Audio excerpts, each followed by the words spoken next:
Hey, this is Scott Hicks, and welcome to Top Operators, the HVAC 1%. Got a couple of really great guys on this podcast this week, and they have one of the more interesting stories I've heard of, or of people I've gotten to talk to in this industry.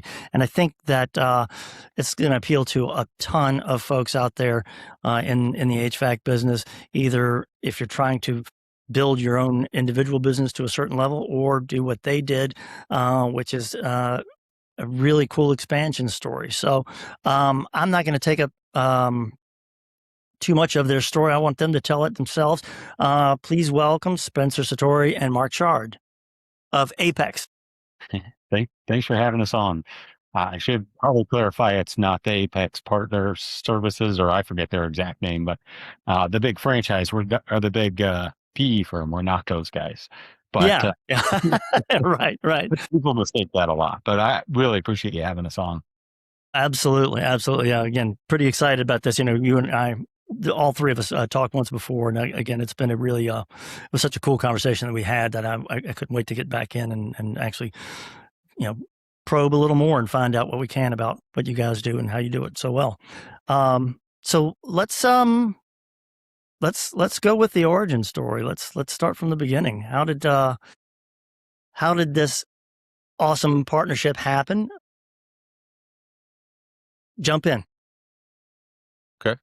I generally started off, and then Spencer does a good job with the transition and stuff. So I'm a heating and air guy. I've been in heating air for a long, long time. Longer than I like to say. My first experience goes way back to like 1988. So, but I started Apex in 2004, and just me, myself, and I grew it. I didn't do new construction. I did residential service and replacements. I did it the hard way. I had some luck, some hard work that paid off. I grew it. It took me 10 years to figure out that you have to actually charge the right price, all of that good stuff. I got it working really well, and I wanted to expand. I wanted to grow. And in my market, just couldn't. I wanted to do it through acquisition is what I wanted to do. I got my business to where I was working 5 to 10 hours a week, and I had a team, and it was great. But the problem is when you've been working so hard, so long, that really gets you bored. It does. And so I was like, well, I want to do more. And I went through these things to try and buy companies, and I couldn't get anything locally. And then I got nationally, and then banks started telling me no, because it was too far from my home. And they didn't believe me that I only worked 5 to 10 hours a week. Then no one would. I wouldn't believe it, but I didn't. So end up coming down to is so I talked to my wife, where do we want to go? I'm like, our kids are going to be done here with high school pretty soon, and what's our plan? And it was always, let's retire to Florida. I'm like, okay, great. So I better start looking in Florida. So looked at companies in Florida, found some, talked to the banks. No way, Jose, that's 1,500 miles from where you live. Not going to happen. I'm like, okay, all right. What has to happen? So they told me things that had to happen. I was like, okay, move there? All right, I'm moving there. No, you can't have Omaha and do that as well. I'm like, okay.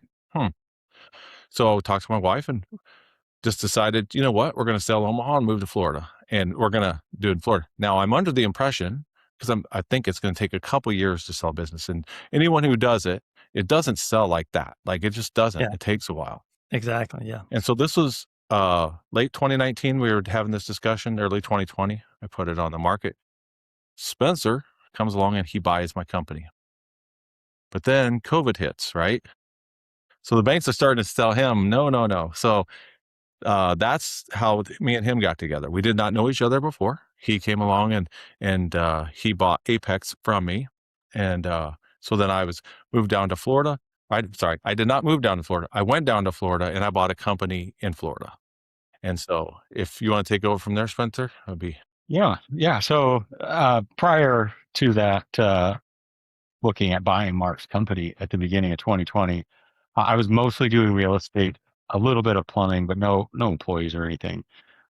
So going from that, I had rental properties. I was flipping 3 or 4 houses a year. I had my real estate license, so I was doing that as well. And then at the beginning of 2020, I sold my current flip project, and I couldn't find another house that I felt like was going to be worth my time. And the real estate market was just taking off, and people were paying a lot for houses, but it was pretty scary to think is it still going to be worth that much when I get done working on it? Uh, so then I approached a brokerage, a business brokerage, about a construction company that they had for sale. It's like, well, I kind of got this little plumbing thing going on. I got this real estate stuff going on. I feel like I'm I'm in charge of flipping these houses. This kind of feels like it fit really well. Um, but that guy was the business. Like it was clear he was working 80 hours, and he was one of the two people working there. So it was like everything Wow. is Yeah. so I decided I'm going to pass on that. And I told the brokerage, mostly because I think the guy's working 80 hours and I can do that without buying this. So then they're like, well, we've had this company we just listed, and the guy says he only works 5 to 10 hours a week in the business. It's got strong financials. He's got good margins, and he's been consistent for well over 5 years. And so I was like, yeah, let's take a look. And that ended up being Mark's company, which is our background here in Apex. Um, look, we had started in 2004. I put the offer in, like you said, right at the beginning of 2020. I think it was February, maybe early March. I can't remember exactly.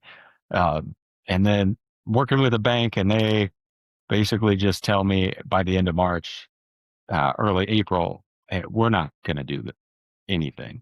We don't know what the market's going to do. We're not doing any SBA loans right now. And then I start approaching other banks, and we're not even going to look at it. We're solely focused on PPP loans. PPP loans, man, that was it. Yeah. Yeah. Month. That was Uh, took up a so lot of time back then. yes, I went through it. It was probably 10 different banks that I had approached about. Most of them wouldn't even look at it, but finally found the Crazy. right fit. The right bank, a local bank in Omaha, said, "Hey, this looks like a good deal for us. We'll take a look at it." So we finally got that closed in June. And that was my first time owning a business. Like I said, I had some plumbing background, but it wasn't like my sole income. So going from that to owning the business, I don't think I would have been successful without Mark. So just the shock of having all these employees. I'm not part of the HVAC world, so all of that side of it was new to me. Uh, yeah, so Mark having those systems already in place so that he could work 5 to 10 hours a week made it possible for me to step into it, Hmm. as well as him just mentoring me over the first year and a half of owning that. And he did exactly what he said he was gonna. He came in, sold me the company, and then went to Florida and bought a company in Clearwater, Florida, Graham Heating and Air. Uh, and we both ran separate for about 12 months, 12 to 18 months, right in that Hmm. range. But you were in regular contact. You said he was mentoring Yeah, you. but Yeah. yeah, at least once a month we were getting together. We were meeting, going over things. He was always available when I called him. Uh, so yeah, it was a huge help in the beginning for me. Uh, and his strengths are much different than mine. So on the production side and the process side, Mark is hands down way better than I am. Uh, and then I also have a business degree. So doing the long-term planning, especially when you're doing like flip projects and stuff, you have to know what your numbers are before you buy it if you're going to make any money. So that side of it always came natural to me. And then obviously the marketing and stuff with being a real estate agent was very helpful, getting going and being able to use those skills at Apex. So yeah, we both ran independent for a while, but had a lot of communication back and forth, which we now know is not a normal thing from owners from sellers. So um, as we approached the end of 2021, I was looking at another business to purchase, and I was like, "Hey, this guy's been a great mentor. Maybe he'd be willing to look at it. Just tell me his thoughts, strengths and weaknesses that he sees of the company, because he's got a completely different vantage point than I do." And that's what led to the conversation. He's like, "Man, I didn't know you were trying to keep buying. I'm still looking. I've been trying to buy." So we decided, hey, let's just write our vision down, see if they line up. And it was almost identical. We both have almost the same 10-year plan. So we decided to partner up at the beginning of 2022. Our goal was we're going to buy one company a year for 10 years. And we failed in the first year to close on anything. We had 2 under contract at the end of 2022 that we closed in January of 23. Closed on another one in April, closed on 3 more in December of 2023. Then we started a plumbing division as well as a new location from scratch in Lakeland, Florida. And then we closed on one in August and one July and one in August. So we've totaled between the two of us at this point, we've done 9 acquisitions, most in that short 2-year window. So in 22, when we partnered up before we did any acquisitions together, we did about 3 million in revenue. And then by the end of 2024, we were doing 15 million in revenue. So That's almost awesome. 5 times in those 2 years. So Yes. And I would say, here's the thing is people say, why did you close on 2?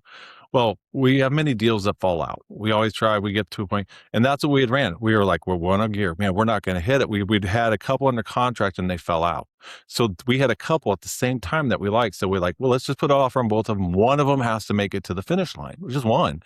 Well, they both made it to the finish line. We're like, oh my gosh. And they're You across didn't the have a state from contingency each other. plan for both of them closing. We didn't think they Scrambled. would both make it. Yeah. And they were across the state from each other. So, and we close on the same day. So we have to go from one location to the next location and do the same thing, right? With 2 different businesses. And so we're like, we're never going to do 2 again, not in the same day.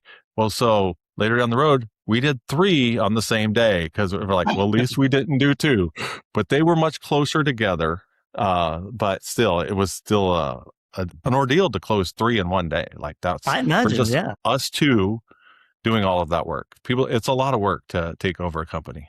I'm sure, and I don't Yep. have the experience with that, but I obviously you guys have sort of made an art of this. If you've closed 9 in 2 years, Yeah. so you know what you're doing there. So let me ask you this. So I want to go back to Apex as the original, right, in Omaha, Nebraska. When you were building this, you said it took about 10 years to get the pricing right. Did you have other challenges that you had? What were some of the challenges you had to face in getting it to a place where your systems and processes were working for you? I just have to fail a lot. I mean, I'm a tech, right? I was a tech. So I did the normal approach. I come in as a tech and I don't know I don't know business. I don't know numbers. I'm thinking this is the price. And then once you figure like, why am I making no money? Like, I mean, I don't understand this. And then you figure it out. And then if you fail enough, you just start figuring it out. And so then to the point, like, doesn't matter my price is, my price is my price. And once I was okay with that, and that's what we tell businesses all the time. They're always like, I can't raise my price. I can't raise my price. You can't afford not to. The problem is we see there's not a business we bought that was profitable, basically. I mean, even today, like we look at them, they're all struggling. That's why they're selling. But anyway, it's like, once you get to the point you realize I have to make a profit and you understand that, you're failing the entire time. And then you got to get over your mind, I got to raise my price. And then you're like, my customers won't like it. And then you realize, hey, they do like our company and they are paying these prices because they value the service that we're providing. And then it gets better. So you have to, there's nothing that can stop you from going to, it's like your kid, right? Your kid grows up, they have to make the same mistakes you did as a kid, no matter what you tell them, because if they don't, they'll never learn. Right. Yeah. Yep. Yeah. So you'd say that getting over that hump with pricing, learning that you needed to increase it and it wasn't going to kill your business was one of the Right. bigger challenges. That was it. Yeah. So were there other things that you kind of said, okay, this is something we've, again, I've systematized this. So when I buy another company, I can go in and I can say, okay, this is now how we do things operationally or anything like that you're kind of thinking. Yeah, I mean, I had a whole manual when Spencer took over. It's a whole transition, and I have a manual how you run the business, right? Mhm. So we it's so funny, right? I'm supposed to spend 2 weeks and do this stuff, and I have this manual. It's in my office, and I take the manual and I go, "Here you go, Spencer. This is how you run the business." I kind of walked him through it. It took me 20 minutes. All right. I don't think you need me anymore. I'm going to head out because Corey was in the office. I was like, Corey just doesn't know what to do when I'm here this much. So I was like, just let me know if you have any questions. But one thing I did say to him, I don't remember at what point I said this. I said, have you ever had employees before? And he said, no. And I said, you'll never sleep the same again. And we remember that today. I tell everyone that if you've never had employees, once you start getting employees, you never sleep the same again. So yeah, that was it. And then he took it. Tell me more about that. And Spencer, jump in also and tell me whether or not that actually happened, if it happened that way. So what do you mean by you'll never sleep the same again? Well, I mean, I think as a parent, we're all familiar with you don't sleep the same once you have kids, right? You're always concerned, hey, am I doing the right stuff? Are they doing the right stuff? Am I raising them right? You have all those concerns.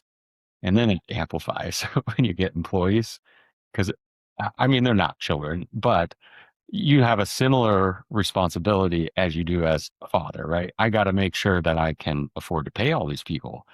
And they depend on their paychecks. Their families depend on these paychecks. So I owe it to them to put that work in to make sure that there's never a problem. They always get paid on time. They always have opportunities in life. They have that opportunity to take the next step, and I'm preparing them for that.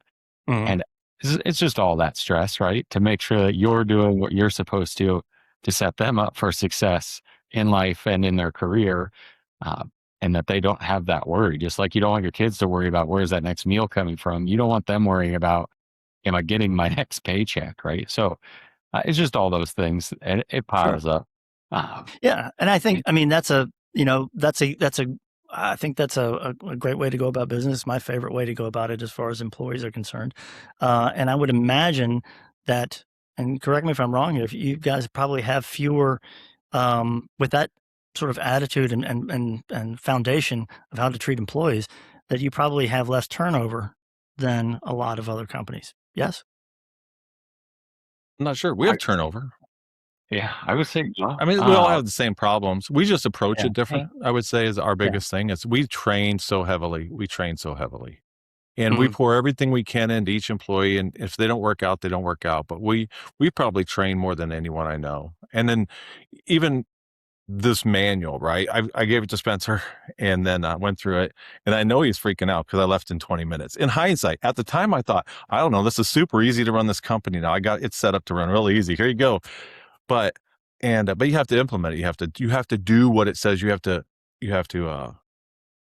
follow it, right? And implement it.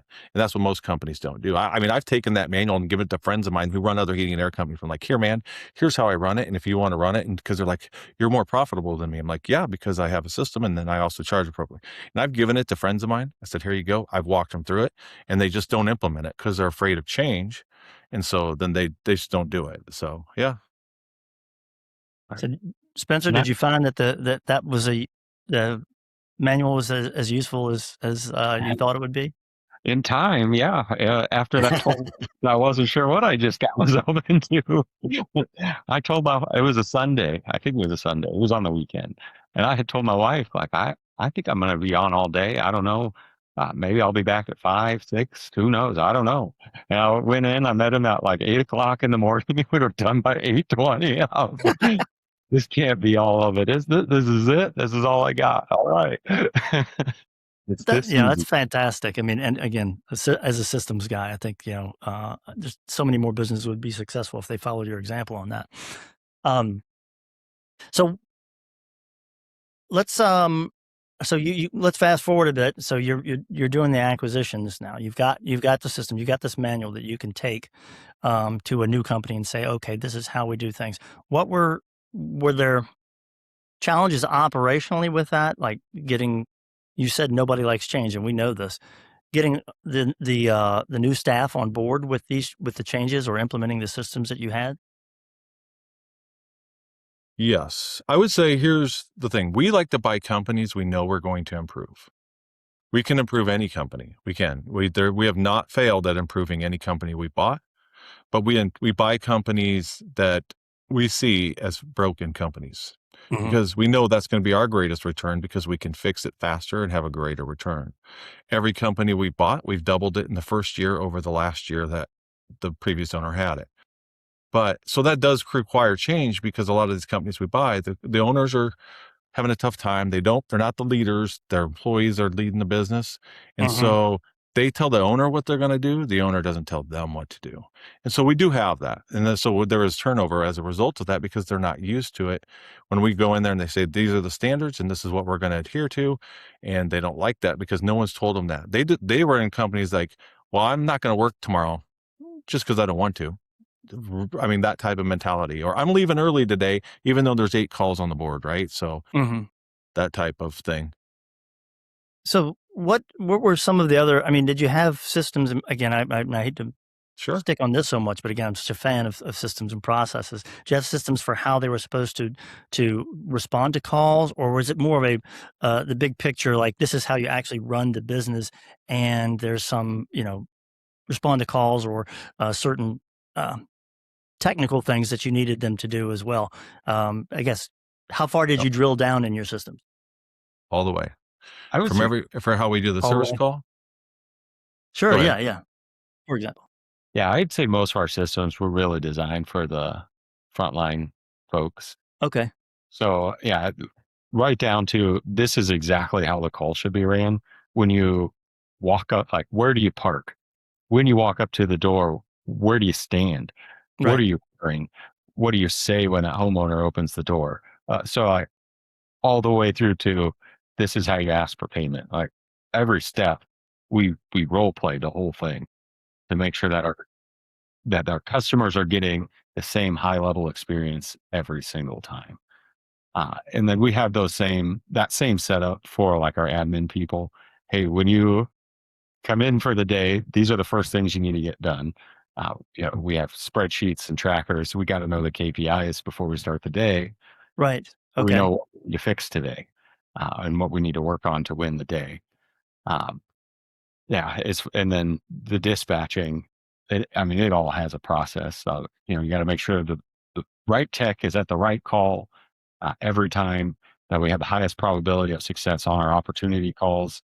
We pull all those to the front of the day as often as we can. Obviously, some customers you can't do that, but make sure we're getting off to a great start every day, and then we'll fill in the rest with the maintenance stuff. Hey, we put the system in 6 months ago and we're doing a check towards the end of the day to make sure we have our revenue generating calls in before we start working on the non-revenue generating calls. So gotcha. So Spencer, let me ask this: when you came in, were you able to improve on the processes and systems, or make some suggestions that made things a little bit better or easier? I think the biggest improvement, so my revenue did go up, but I think the biggest thing that I changed was really the marketing approach. Okay. So now that's near and dear to my heart, so we can talk about that as long as you want. that got us into a few more homes. Mark was doing some, but that wasn't his focus. His focus was, I'm going to run as clean and operationally as I possibly can to produce the highest return. And my goal was, I want to grow. Right. So it's tough to have both of those. You still got to run profitably, but it's hard to maximize your growth and maximize your profit at the same time. So you got to spend a little more in marketing, different things to maximize your growth. And that was my focus, which is why I was able to do top line a little bit better, but bottom line was basically the same. Well, let me ask you about that marketing a little bit. Was that, I'm guessing that was a little bit of a learning curve for you as well. How'd you go about that? Yeah, I know a lot of it was just implementing some of the things I was doing on the real estate side. So constant Facebook posts and asking for referrals and that stuff, which I don't want to say Mark wasn't doing referrals, because he definitely was. I took over. And then building our Facebook following, those sort of things to get more organic recognition was the main goal. And then we put a lot more focus into the Google pay-per-click advertising, which led to, for us, quite a few more repair calls my first year than what we had Mark's last year. And that's where the growth came from. Those are high ticket calls. So yeah, that's the funnel for replacements, right? Yeah. So again, and just a little bit more about that. Did you go outside of the organization? Did you find some trusted vendors that you were working with, or were you guys did you have some smart people inside the organization who were able to, kind of pick that up and run with it? Yeah, for the Google pay-per-click stuff, we were using an sourced company. We don't use that particular one anymore. Mhm. But the Facebook stuff was pretty much all me. I mean, I was the one doing the posts that year and trying to come Mhm. up with other ways to put it out there and boost posts. And I already had a pretty extensive friend list on Facebook for being a As a real estate. realtor, I guess you would, right?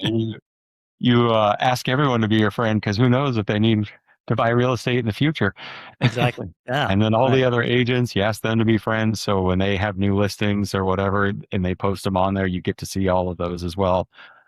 So I think that helped quite a bit because I was able to just ask my, like, I don't know, I have like 4,500 friends and I know half of them, but um, well, I already had that many people on Facebook. So a lot of it was just inviting them to follow our page, which got us, I think got us to like 800, I think, just in that first year from like 150. So, uh, yeah, it got, I think it helped quite a bit. And then just asking my real estate friends and colleagues to just, hey, you're willing to refer us, we can give deals to your people, which I think brought in a few extra customers as well. But uh, it's That's tricky a with certain real estate agents in, yeah.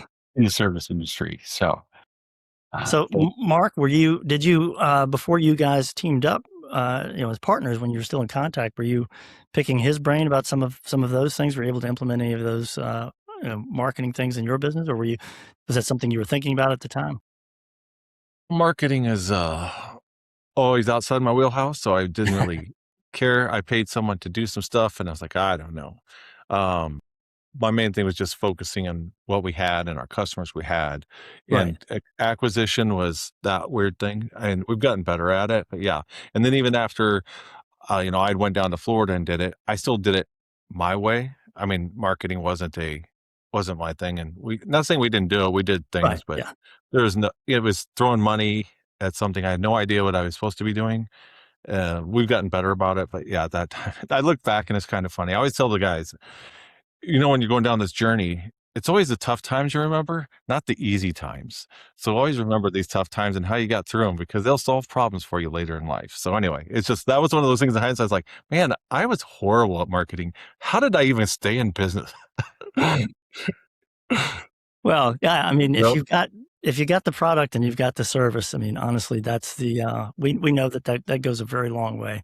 So let's again, let's move to when you guys were first buying the very first when you closing two, and you said January of 22, is that right? yeah, And 23. Yeah. 23, okay. So how did that transition look the first time?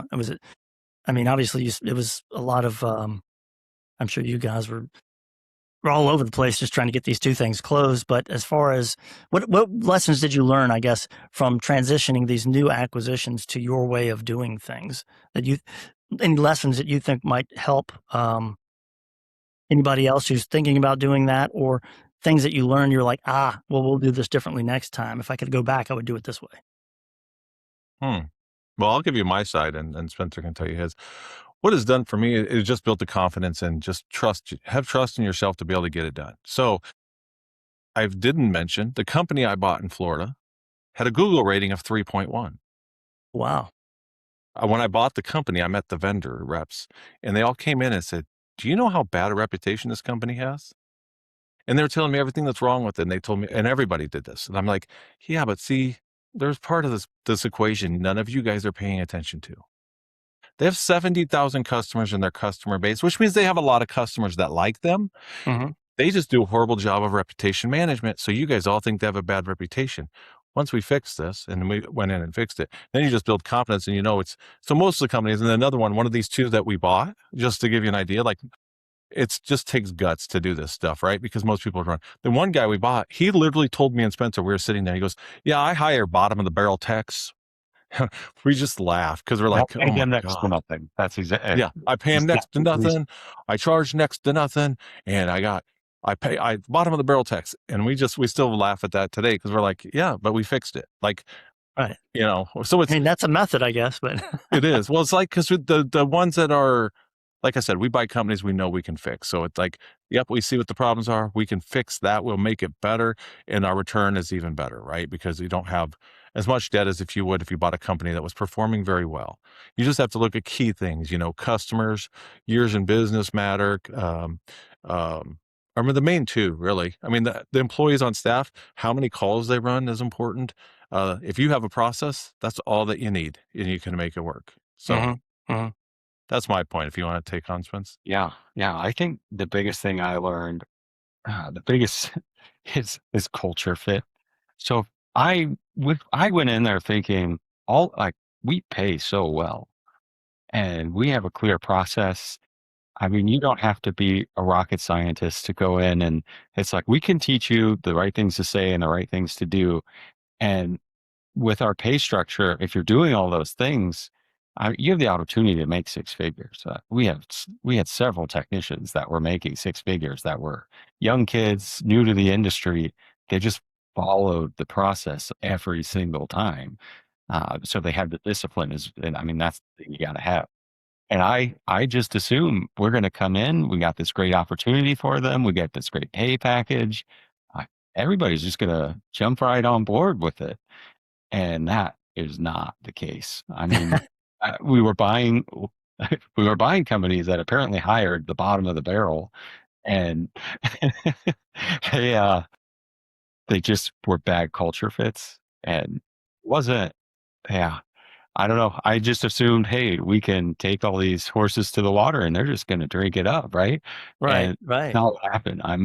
Most of them, especially in the field, they leave because it, they don't want to put the effort in to achieve that level of income. They want to bitch about what they're making right now, but they don't want to put the effort in to make the money they could make. So uh, that was, I don't know, it's not the way I operate. I don't think that way. So And I that's assume. how we differ too. What's that, You Mark? and that's how we differ because Spencer went in with that mentality, and I'm like, dude, I'm a tech. No, we're going to get rid of these guys. That's it.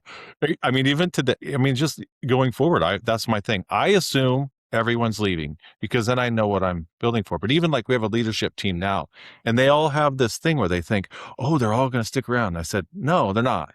We're going to try. We're going to pour everything into them, Hmm. but they're not going to stick around. So you have to plan for that moment, and we have to build accordingly. Only because we've been through this a lot, but also I'm a tech, and I remember all the whiners I worked with, and I hated them. I didn't hate them. I hated that they whined so much instead of just finding solutions. They just wanted to complain about everything. Didn't Right. matter what it was. So, yep. So this must have really informed your hiring process. So did you have a system for that specifically? And if not, did you develop one that allows you to replace these people with people who are excited about the opportunities that you're offering? That we did not have going into that. As we grew, it became very apparent that was something we needed. So we do have now a very clear hiring process, uh, a first interview with the HR person to make sure they're a good fit for the company. At that time, it was really a first interview with Mark and I when we first implemented it, to make sure they were a good fit culturally for the company. And then they do a second interview with the manager that they're going to be working for, with specific questions that we ask, specific questions that they ask. Uh, and then, yeah, the onboarding process now it's the exact same for every technician.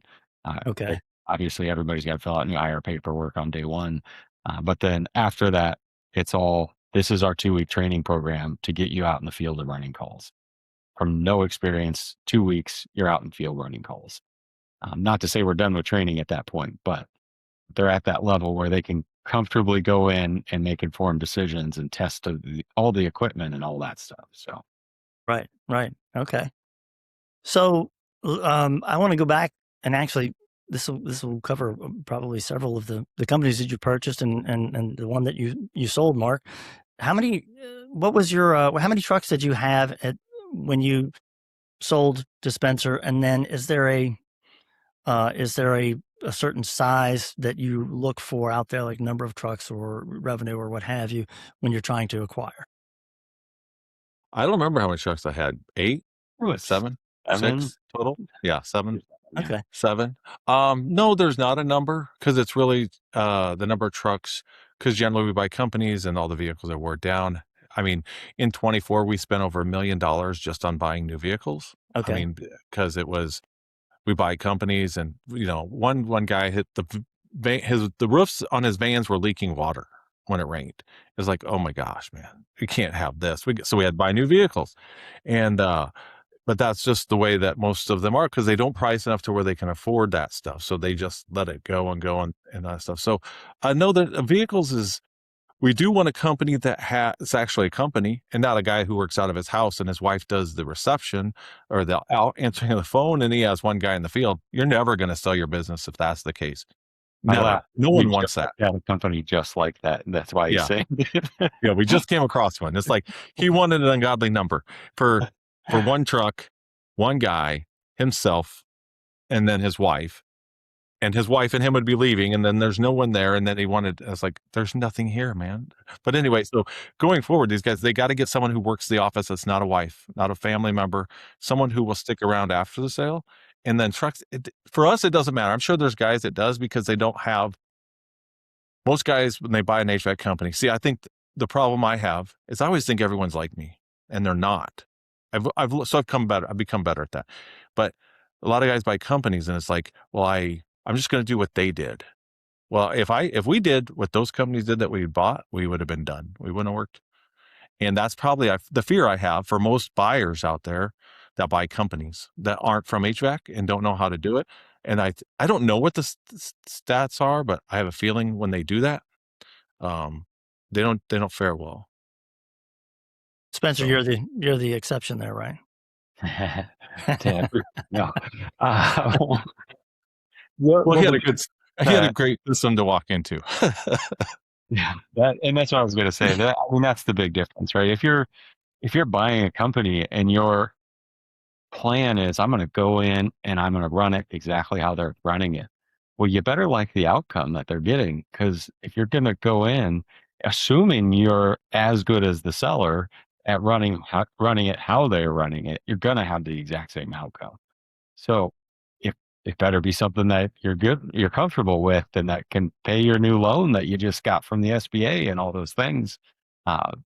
Or you're not going to have, you're just not going to find the success. You can fine tune things, but if you're not walking in with your own systems and processes, you're not going to make a 20%, 50% increase over the next year by just fine tuning their process.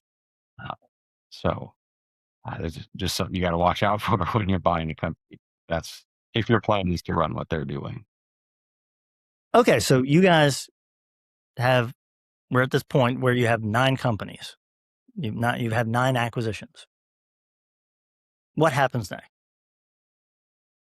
Yeah, great question. So where we failed at that point is leadership processes.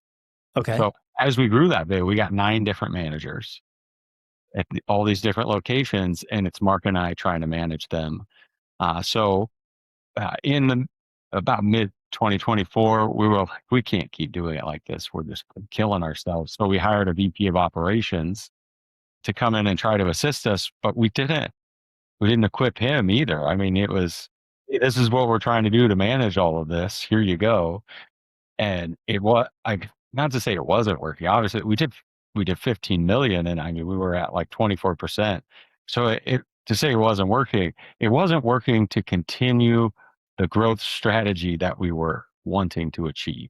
So as we moved into 2025, it was like, man, we got to change something. We got to fix our leadership side of it and get our processes set up so that it's manageable and not just dealing with the daily fires, which is really what we ended up hiring that VP of operations. And then that's all he was doing, was dealing with all the daily fires instead of helping us move forward and progressing. So at the beginning of 2025, we got together with some other guys that we knew that running 40, $25 million companies, that level we're trying to get to. We're discussing with them, hey, this is what we're failing at. What did you guys do to get past this point? And they introduced us to the EOS systems traction, as well as Nexstar, which is a service industry best practice. And that EOS was a big part of it. It's a leadership process. Really structured meetings to make sure everybody's doing the things they're supposed to be doing and having regular accountability checks.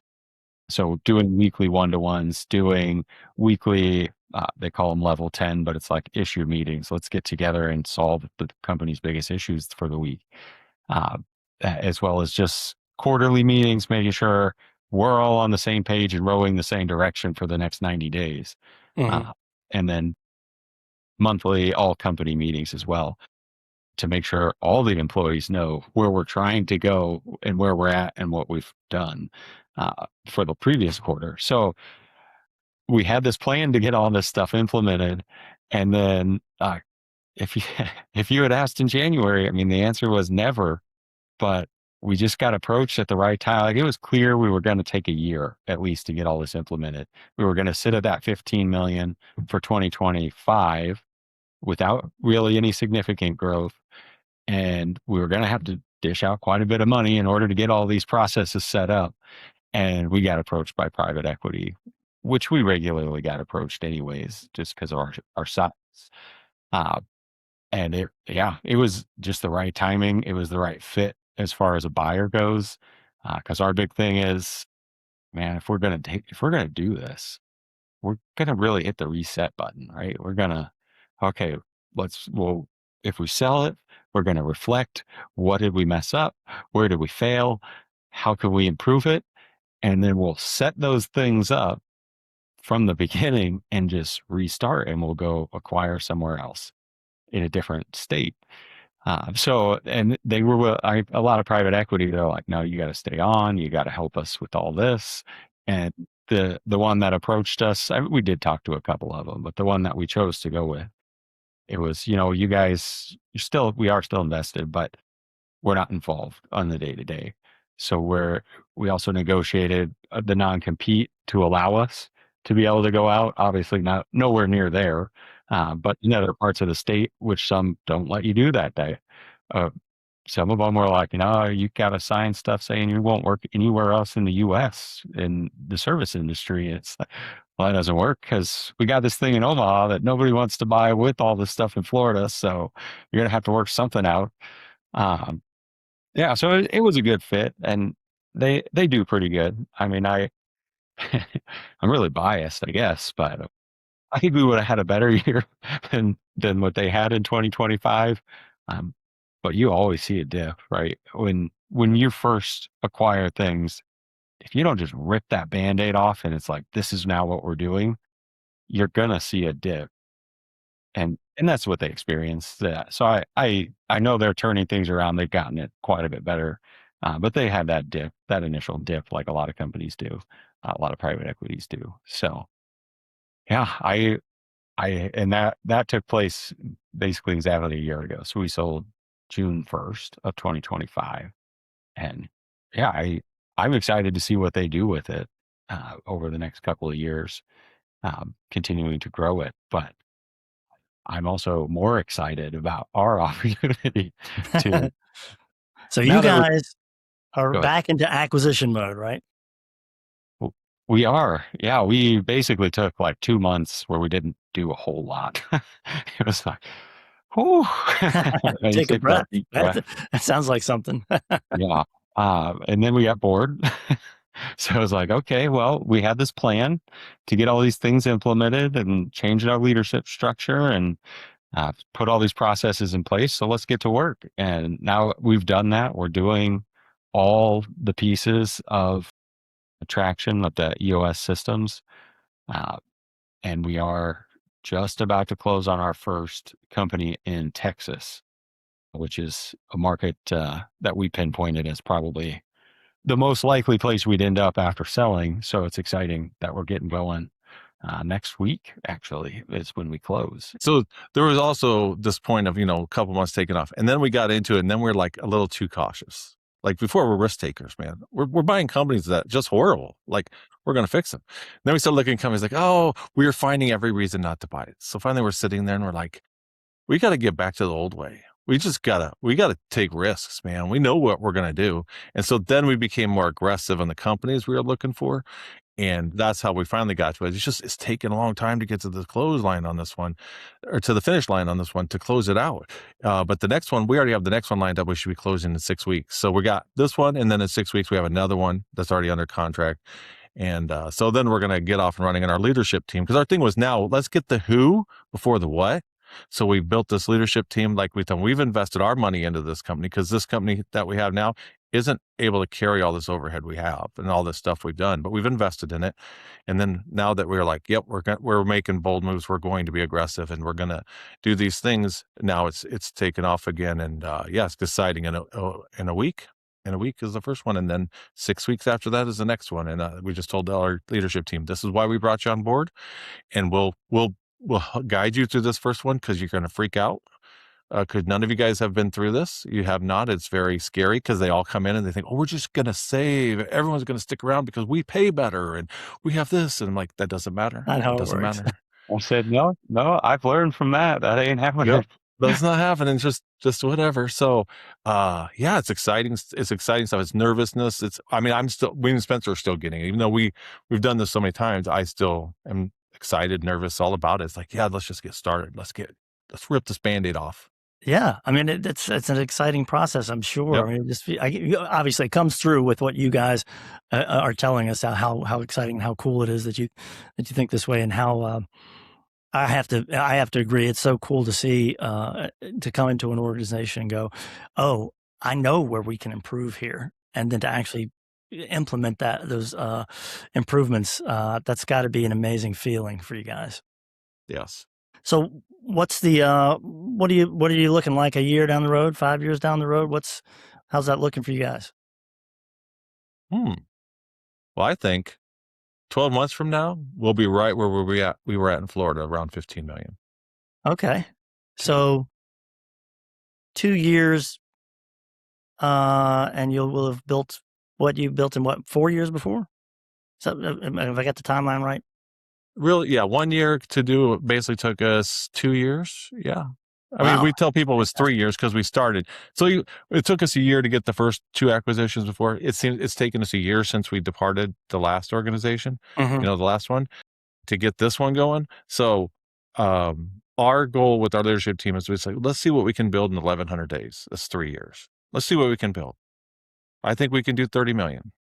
That's great. That's really fantastic. I mean, let's get there. And so we're just really trying to push them towards that, because I'm like, you guys, people don't get an opportunity like this in life to be part of this journey. Do you guys want to be part of it? And we talk about, you got to be obsessed. You got to be kind of crazy to do this thing.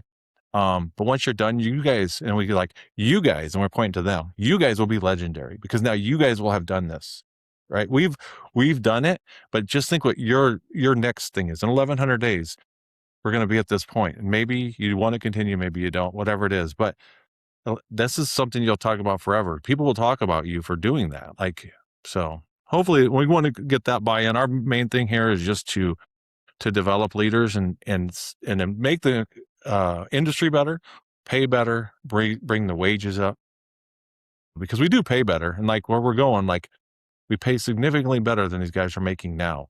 And there's guys that have been doing it for 20, 25 years. And I have three techs been with us for 3 years making more than them. So. Wow, that's fantastic. Yeah. So let me ask you this then, and maybe we can wrap it up on this. What obstacles do you guys see that are coming up in the industry that may either affect your growth plans or just the business as a whole? I mean, obviously, everybody knows that private equity has been in there, gobbling up whoever they can.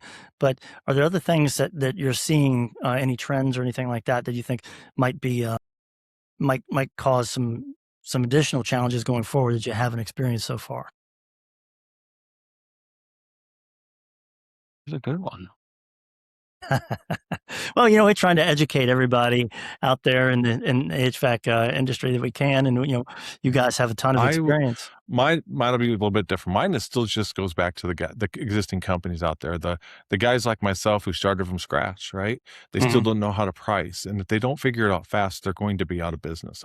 My fear is too many of these businesses, like what mine started out as, they're going to go out of business rather than have anything to sell, because private equity is going to come in. They're going to dominate it and what they've got to really emphasize is their local versus the private equity's national reach.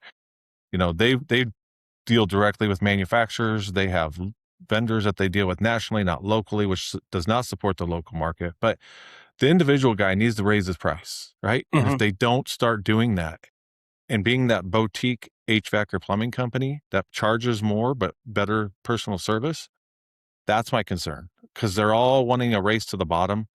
Not every one of them, but it just seems that way. And I'm like, that wins nothing ever. Right. I think that equipment price continues to go up because it's not like it's coming down. It'll be more and more important to charge the right price, because it doesn't matter what you're charging. It's not cheap anymore. Like I've talked to other guys in the industry that are like, oh, well, I take the equipment price plus, X amount of money, $2,000, $1,500, whatever it is. And it doesn't cover their overhead, and they're not factoring that in, right? It's like, oh, well, I'm only paying this guy $500 to install, so I made $1,000. Yeah, but what about the person sitting in the office that had to book all that stuff and pull permits and the rent for the space that you're in and all that, and they're not factoring that in. But as it continues to increase in price, and a homeowner's looking at, okay, yeah, I can get it for $6,000 from this guy that's not charging the right price, or I can get it for $8,000 from a more reputable company, and I see their name everywhere because they're marketing and all of these things that I know I can trust, versus this guy, yeah, this other person referred me to him, but are they going to be around? And it doesn't matter. It's not cheap. I mean, it's still $6,000. And so a lot of people don't have that just sitting around. So, I mean, those guys usually can't afford to do financing because they don't have enough built in. If there's any charges to the company, they can't afford those. So They can't afford the warranty. They can't afford new vehicles. They can't afford health insurance. They can't afford all these things, and they don't realize it. So that's the biggest thing. I'm not worried about private equity. I'm worried about the little guy giving up and not understanding business. Like states like Florida, you go get your license there. There's a business test you have to take, right? You don't know this, but there is. You have to take a business test, but that still doesn't mean you're smart business wise. People say, "Oh, I passed the Florida test." Doesn't mean you're smart business wise. You need to understand what your costs need to be, no matter what it is. So if equipment needs to be 25%, it needs to be 25%. So if your gross margin needs to be 54%, it needs to be 54%, not 31%. So in so many, we see it 30%. We're like, I don't know how this is why you're not making any money. And this is why you're burned out, because you're praying for a job tomorrow to cover your cost from yesterday. And that's never winning. And then once you get in that cycle, it's so hard to come out. So that's my biggest obstacle just for the industry, is the little guy's got to become more business savvy and just start charging the right price. Right. Oh, that's great information, guys. And really, I mean, this has been a whole host of it.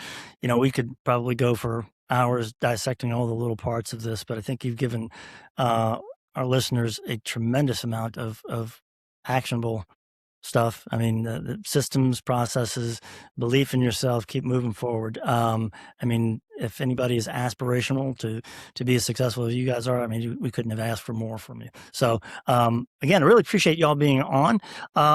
And your time, I know, is very valuable. So we'll cut it off right here. And really, best of luck to you on your acquisitions and growth in the future. And again, thanks so much for being here. Thanks for thank you for having us. having a conversation. All right.